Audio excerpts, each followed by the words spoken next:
Hundreds of the U.S. military's top officers are in Virginia this morning to meet President Trump and Defense Secretary Pete Hegseth. It's a very unusual, maybe unprecedented, and possibly risky gathering. Nancy Cortez is at the White House to try to explain all of this. Nancy, good morning. So what do we know about this meeting? Well, we know very little, Nate. The people who have been invited know very little. We do know this meeting is the first of its kind in modern memory. You've got generals and admirals, basically the entire top echelon of the military flying in without a clear understanding of why exactly they have been summoned. They are meeting at Quantico Marine Corps Base, about 35 miles south of Washington this morning. Defense Secretary Pete Hegseth called for the meeting, though military commanders were not given many details. They were just told to get here within days to hear him discuss his priorities. President Trump himself seemed unaware of the meeting when our Ed O'Keefe asked him about it last week. Then he said it's a great thing, and now it actually appears he plans to address the group as well. Of course, Democratic lawmakers have raised some security concerns here with all of these military leaders leaving their posts at the same time and convening in one very well publicized spot.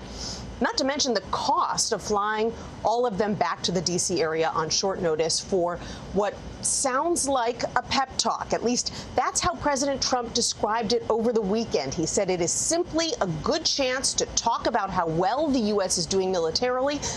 It was Pete's birthday. This is the only way they could get people to come. More to it after the meeting happens this morning. Nate? Nancy, thank you. And that's why today, at my direction, the era of unprofessional appearance is over. By the way, the beardos thing is a direct shot against black people. A lot of people don't understand this, but this is a major point of contention for active duty service members that are black. A lot of people don't even recognize it unless you are either tapped in and you have friends who are veterans, who are black veterans, or just like, this is an anti-black policy.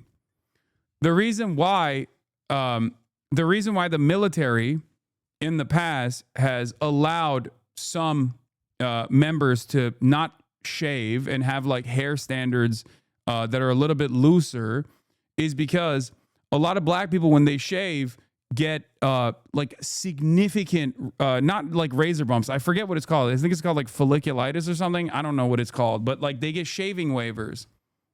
Okay. Because black hair is different. And for that reason, in order to boost the numbers, pseudofolliculitis barbae, doc here, pseudofolliculitis barbae. Yeah. It's like not regular razor burn, though. It's like a serious fucking problem. So the reason why the military was like, all right, it's fine. We don't have like the same shave standards. You can get a waiver for it was for obviously people with religious reasons not to shave, like sick people or Muslims or specifically black people for the folliculitis mention that I just made. And a bunch of black service members were allowed to get these shaving waivers. So now he's like taking that out. But for those of you who don't know, this is like this initiative revoking that shave waiver is actively shitting on. Why aren't you clean shaven, Sergeant? Oh, yeah, So I'm not clean shaven because I do have a condition called pseudometiculitis. It's when your hair grows out and back into your skin, which causes your hair follicles to be more into your skin, causing your face to turn red and causing there to be bumps. There's usually rash, and this is more common in, African Americans because our hair is more kind of tightly woven hair that is thick and it's not as straight as other people's hair. It's a natural thing that happens. And the Marine Corps has like waivers for it. They're called no-shave chits, right? Yes. If you have pseudometiculitis, you could still join the military. They have waivers and no-shave chits for it. Don't be afraid to, go to your recruiter or anything like that just because you can't shave. Anyway, yeah. Like there is no... the reason why they're taking away the waivers is just simply to say like, fuck you if you're black and if you're black and you're in the military, you're going to shave your fucking face no matter, no matter what kind of complications, medical complications you can have. No more beardos. The era of rampant and ridiculous shaving profiles is done. Simply put, if you do not meet the male-level physical standards for combat positions, cannot pass a PT test, or don't want to shave and look professional, it's time for a new position or a new profession. I sincerely appreciate the proactive efforts the secretaries have already taken in some of those areas, service secretaries. And these directives... Yeah, of course, spec ops still get to have beards, obviously, because they're cool and mostly white and also badass. They get to grow a badass beard because they're special operations, baby, special forces. Hoorah! Woo!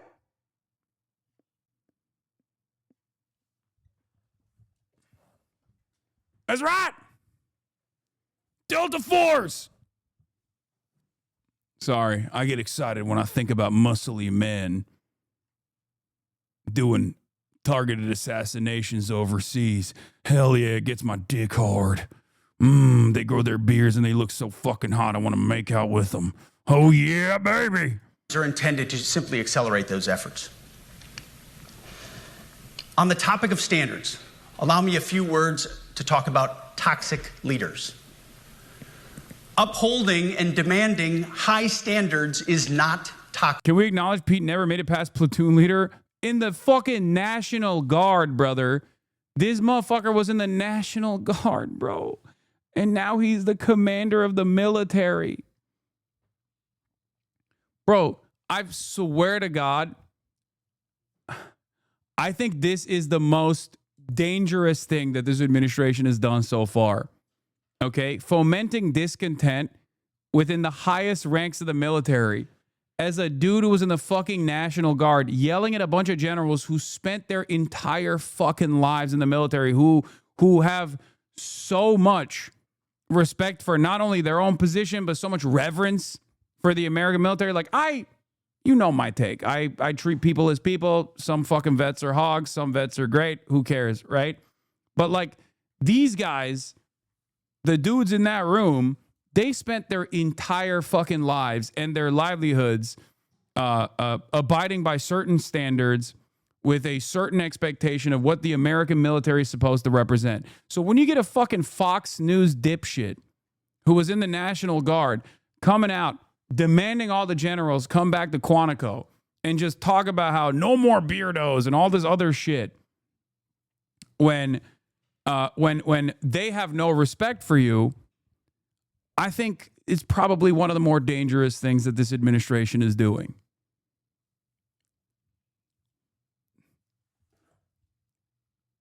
You don't have to be a student of history to know. You do not have to be a student of history to know the one group that you are not supposed to piss off is your fucking military. Okay?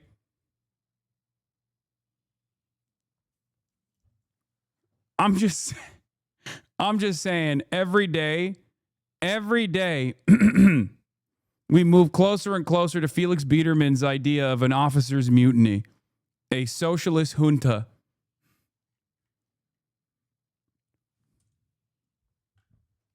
It probably won't happen. I'm obviously, it's just not a smart thing for these guys to do that. Okay? Enforcing high standards, not toxic leadership. But today, at my direction, every member of the Joint Force at every rank is required to take a PT test twice a year, as well as meet height and weight requirements twice a year. Every year of service. Also today, at my direction, every warrior across our Joint Force is required to do PT every duty day. Should be common sense. I mean, most units do that already. But we're codifying it. And we're not talking like hot yoga and stretching. Real hard PT, either as a unit or as an individual. At every level, from the Joint Chiefs to everyone in this room to the youngest private, leaders set the standard. And so many of you do this already. Active, Guard, and Reserve. This also means grooming standards. No more beards, long hair, superficial individual expression. We're going to cut our hair, shave our beards, and adhere to standards. Because it's like the broken windows theory of policing. It's like when you let the small stuff go, the big stuff eventually goes. So you have to address the small stuff. This is on duty in the... Part of the reason why they have those like looser restrictions on PT is because one of the major crises that the American military broadly is experiencing is a crisis in recruitment numbers. In the absence of a 9/11 style incident, recruitment numbers have obviously fallen, regardless of the poverty draft that the American government has, right? Regardless of the fact that the military is seen as like one of the only ways where you can get the same kind of welfare and social assistance that you would get as a citizen in competent European governments. The military has experienced a severe crisis in recruitment. Okay. Last time they saw big numbers, obviously, was 9/11 when people felt the call of duty. And I guess like with the imminent recession, recruitment numbers have ticked up. Not exactly great, but part of it's not exactly great for the future of America. I mean, but the reason why they had lowered standards, for example, and even offered like shave waivers and things like that, things that are irrelevant to standards and discipline, like letting black dudes in the military not shave because otherwise their fucking faces explode with blisters is perfectly normal, is perfectly valid. Okay?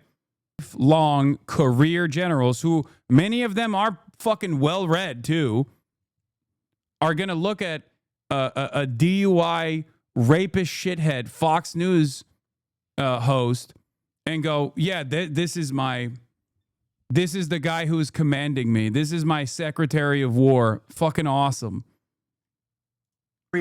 If you want a beard, you can join Special Forces. If not, then shave. We don't have a military full of Nordic pagans, but unfortunately we have had leaders who either refuse to call BS and enforce standards, or leaders who felt like they were not allowed to enforce standards. Both are unacceptable. War does not care if you're a man or a woman. Neither does the enemy. Nor does the weight of your rucksack, the size of an artillery round, or the body weight of a casualty on the battlefield who must be carried. This, and I want to be very clear about this, this is not about preventing women from serving. We very much value the impact of female troops. Our female officers and NCOs are the absolute best in the world.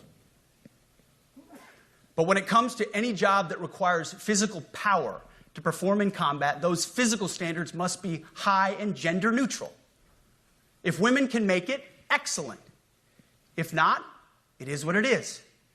If that means no women qualify for some combat jobs, so be it. That is not the intent, but it could be the result, so be it. It will also mean that weak men won't qualify because we're not playing games. This is combat. This is life or death. As we all know, this is you versus... Dude, this is literally the fantasy of, like, this is like having a couch guy run the military, okay? This is the opinion of a guy who never served from the outside. Like, not saying that he hasn't, he was in the National Guard, but, like, this is literally... The areas where you see this kind of attitude most commonly represented are the fucking dudes who wear like the grunt force outfits, who are themselves fat as shit and never actually served or failed out of basic, right? And the guys who were like, oh man, I was gonna serve, but life had other priorities for me. But like, this is exactly what the military should represent. Yeah, like. This is such a crazy thing to watch. It's such a fucking crazy thing to watch unfold.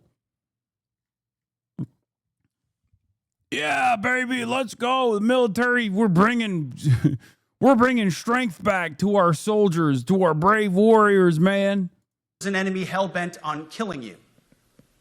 To be an effective, lethal fighting force, you must trust that the warrior alongside you in battle is capable. Truly. What is this? And not a moment too soon. Women should not have ever been in combat roles if they can't meet the standards that men need to meet. Equality is downstream from life and death. This policy should be applied to police and firefighters as well. Bro, this is it. This is what I mean. It's like, this is for Asmongold and people exactly like Asmongold.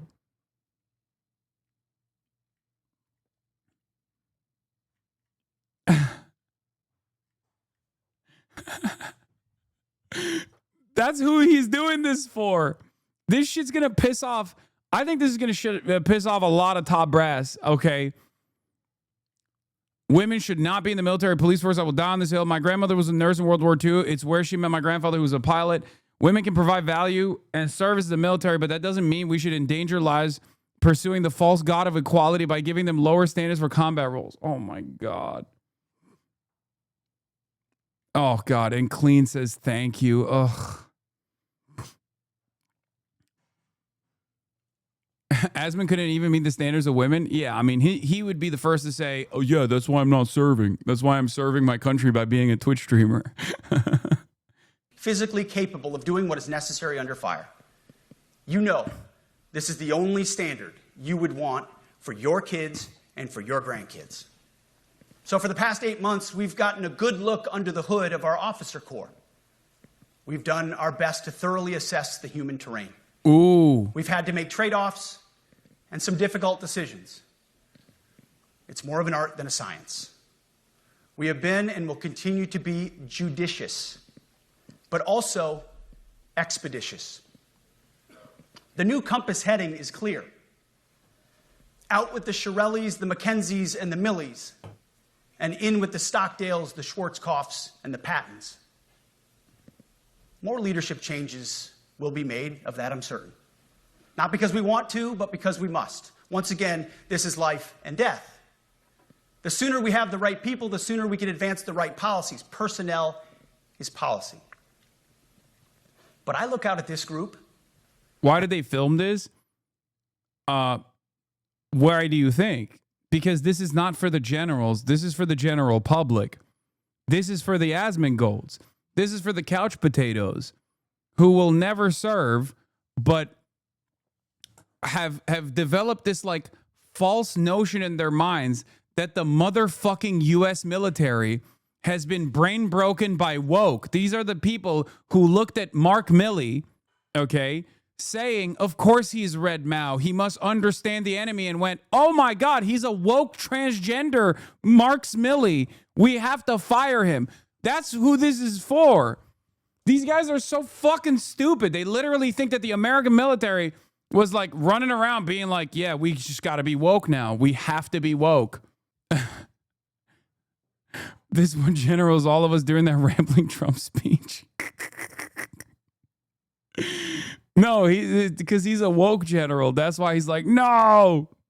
I literally disagree with everything this man has ever said, him and Trump, and I am with you on so many things, but what's the problem with having gender neutral physical tests? Genuine question.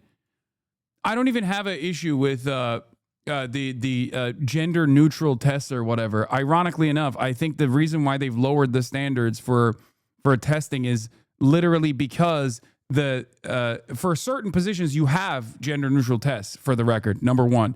Number two, the reason why they've even lowered restrictions or lower standards is because they were facing a fucking recruitment crisis. They actually raised standards, but we still have recruitment issues. I don't know why. No, the reason why the standards were lowered initially was because of recruitment problems. But Pete Hegseth and many other fucking couch potatoes think that, armchair generals think that if they actually make the military strong in its optics, that more people will want to join or some shit. And I see great Americans.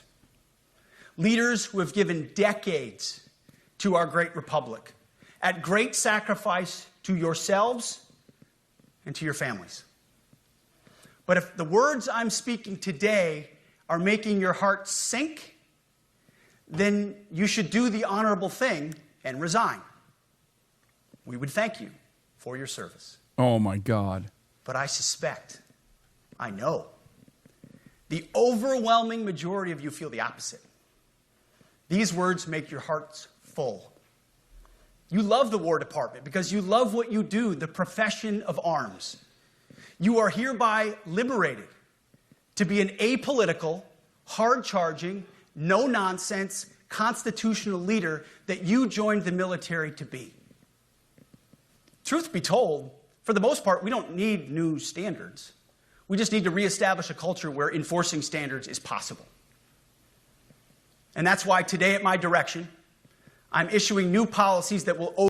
I think the reason why these guys are doing this is twofold. Number one, it's to say, my way or the highway, you need to be loyal to the administration first and foremost, right? And the other reason is because they want to communicate to the rest of the country, like the military is hard-dicked again, you know? Like it used to be or whatever.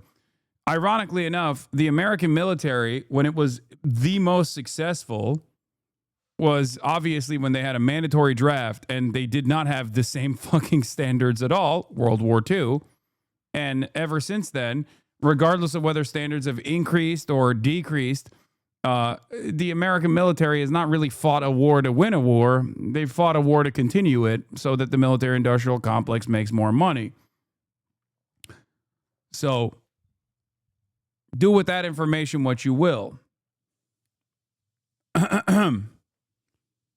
But like I said, a lot of the back and forth here is purely for the optics, for the aesthetics, to make it seem as though these guys are, you know, working at the behest of a important cause to make the military strong again, that sort of thing. But I think it's a failure on both fronts because this kind of discontent will piss off some of the lifelong career generals. A lot of them, as a matter of fact, getting talked down by like a National Guard dipshit, a drunk rapist himself. And then the other ones, there will be rats who are loyal to the admin, who recognize that this is an opportunity for career advancement, and they'll start shanking one another. Okay? This will, ironically, I think, lower military readiness. But what do I know? Overhaul the IG, EO, and MEO processes. I call it the no more walking on eggshells policy. We are liberating commanders and NCOs. We are liberating you. We are overhauling an inspector general process, the IG, that has been weaponized, putting complainers, ideologues, and poor performers in the driver's seat. We're doing the same with the equal opportunity and military equal opportunity policies, the EO and MEO at our department. No more frivolous complaints, no more anonymous complaints, no more repeat complainants, no more smearing reputations, no more endless waiting, no more legal limbo, no more sidetracking careers, no more walking on eggshells. Of course, being a racist has been illegal in our formation since 1948. The same goes for sexual harassment.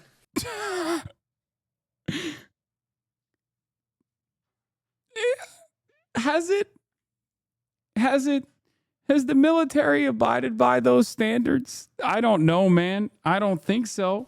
Those kinds of infractions will be ruthlessly enforced. But telling someone to shave or get a haircut or to get in shape or to fix their uniform or to show up on time or to work hard, that's exactly the kind of discrimination we want. We are not civilians. You are not civilians. You are set apart for a distinct purpose. So we, as a department, need to stop acting and thinking like civilians and get back to basics and put the power back in the hands of commanders and NCOs. On the topic of standards, allow me a few words to talk about toxic leaders. Upholding and demanding high standards is not toxic. Enforcing high standards, not toxic leadership.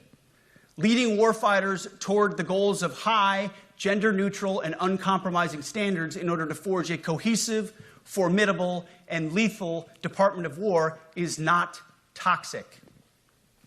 It is our duty, consistent with our constitutional oath. Real toxic leadership is endangering subordinates with low standards. Real toxic leadership is promoting people based on immutable characteristics or quotas instead of based on merit. Real toxic leadership is promoting destructive ideologies that are an anathema to the Constitution and the laws of nature and nature's God, as Thomas Jefferson wrote in the Declaration of Independence. The definition of toxic has been turned upside down, and we're correcting that. That's why today, at my direction, we're undertaking a full review of the department's definitions of so-called toxic leadership, bullying, and hazing, to empower leaders to enforce. Oh my God. So-called toxic leadership like bullying and hazing, we're bringing it back? What the fuck? Like, at what point did this not exist in the American military? Am I crazy? I feel like regardless of the standards, like this has always been the case, right? Standards without fear of retribution or second guessing. Of course, you can't do like nasty bullying and hazing. We're talking about words like bullying and hazing and toxic. They've been weaponized and bastardized inside our formations, undercutting commanders and NCOs. No more. Setting, achieving, and maintaining high standards is what you all do.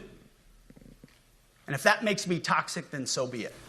But this does not mean, and this goes for all of us, that there were big efforts to reduce abusive behaviors. I mean, effort or not, like a lot of the military standards are still fairly abusive.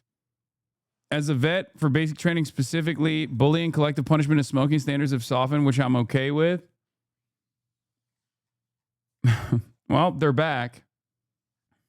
our path to this auditorium on this day was a straight line, or that the conditions of the formations we lead are where we want them to be.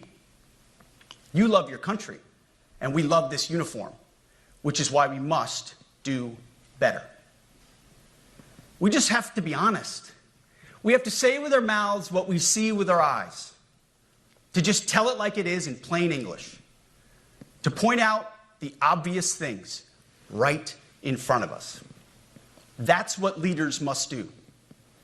We cannot go another day without directly addressing the plank in our own eye, without addressing the problems in our own commands and in our own formations.